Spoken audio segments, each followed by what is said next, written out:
What's good guys, it's Empathy or Alex here and welcome back to another Dead by Daylight video.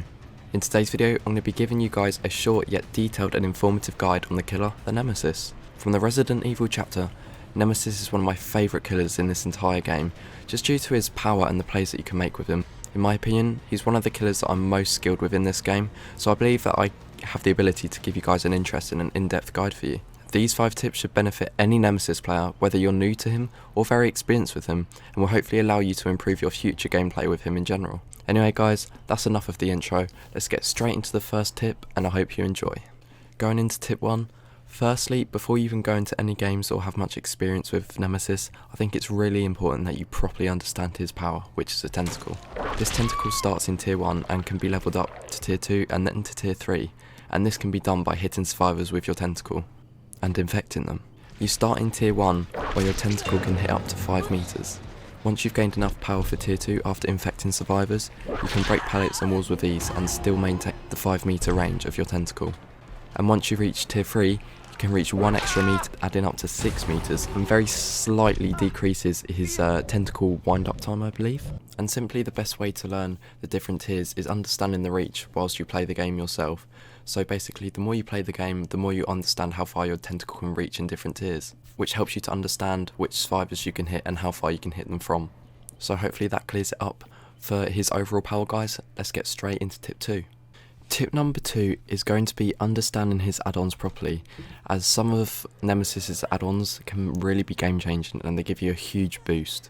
For example, the very best Nemesis add-on is called Marvin's Blood, which is an uncommon add-on that increases the mutation rate when hitting a survivor with a tentacle strike by 1 extra mutation point, which basically means that you only have to hit the same survivor twice in order to rank up to tier 2, and give you the advantage of just breaking pallets very early on in the game, so you don't have to worry about wasting time later on into the game trying to do so.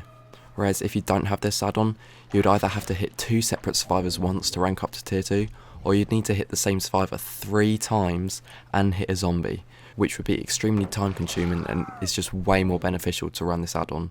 Along with this add-on, there are 2 other add-ons which I think are very strong, which is a serotonin injector, which gives you the undetectable ability for 15 seconds after destroying a zombie, which at certain times can be very useful to create certain plays and sneak up on survivors, and occasionally it does work and can provide great value. And also the broken recovery coin, which does remove 1 supply case containing a vaccine from the map, so the survivors only have 3 vaccines for a 4-man team, which can provide very useful and prevent survivors from vaccinating and just getting rid of your infection.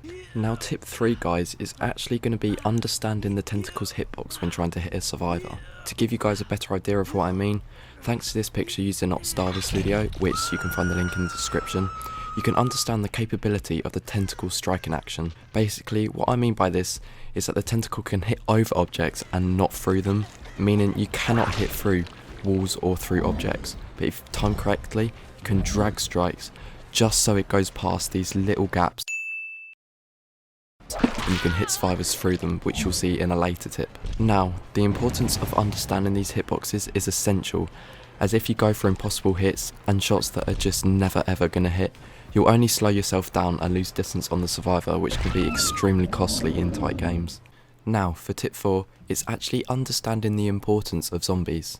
Generally, most players assume that zombies are only good for hitting survivors and that they don't really have any other use. Whilst on the odd occasion, zombies can come in clutch sometimes when hitting survivors, whether they infect them or down them, but the chances of this happening are sometimes low during a match, especially against good survivors, so zombies are just often overlooked and dismissed straight away.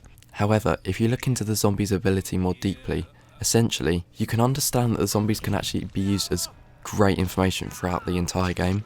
And what I mean by this is that when the zombies detect a survivor within a certain range, they start walking towards them with their arms raised, letting you know where they are on the map, and therefore this can be used throughout the entire game to find survivors, and give you the information you need to find out whether they are on gens or not, and if so, where they are, or just general endgame scenarios where you're struggling to find that last 1 or 2 survivors, and that zombie comes in clutch telling you exactly where they are.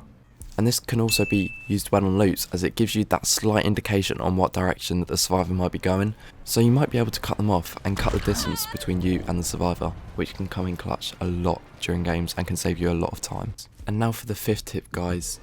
It's learning to flick and drag your tentacle strikes with Nemesis. And this is because it is a game changer and can help you win mind games and greatly shorten chases. Now what I mean by this, in other words, learning this mechanic gives you the ability to trick a survivor into going one way by doubling back on a loop and then swinging your tentacle through a window or pallet and hoping to hit them. This works so many times as survivors just assume that you're going to follow them round, when instead you double back and then hit them and then get the infection on them, which can either injure them or down them and can just lead to such awesome plays. However, the trick is with this play is to not overdo it, as eventually survivors will catch on to this and they eventually just won't loop you and they'll just run off and leave the loop. And now for a super quick bonus tip.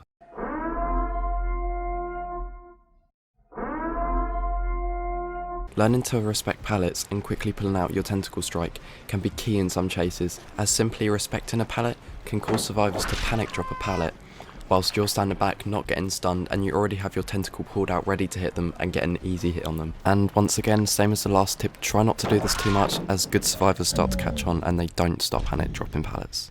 But anyway guys, I think that just about wraps up for this Nemesis tips and tricks video. If you guys did learn something, please do let me know in the comment section down below, as I'd love to hear your feedback for this video. I tried to keep it short and concise in this video, just so you guys could get a short, brief, yet detailed look at the Nemesis, and hopefully you improved your gameplay with him after this and you know a bit more about him.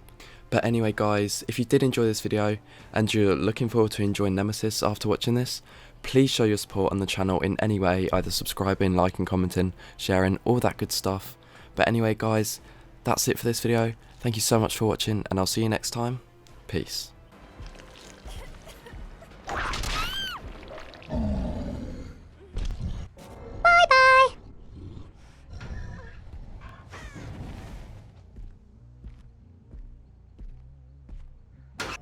Hello there.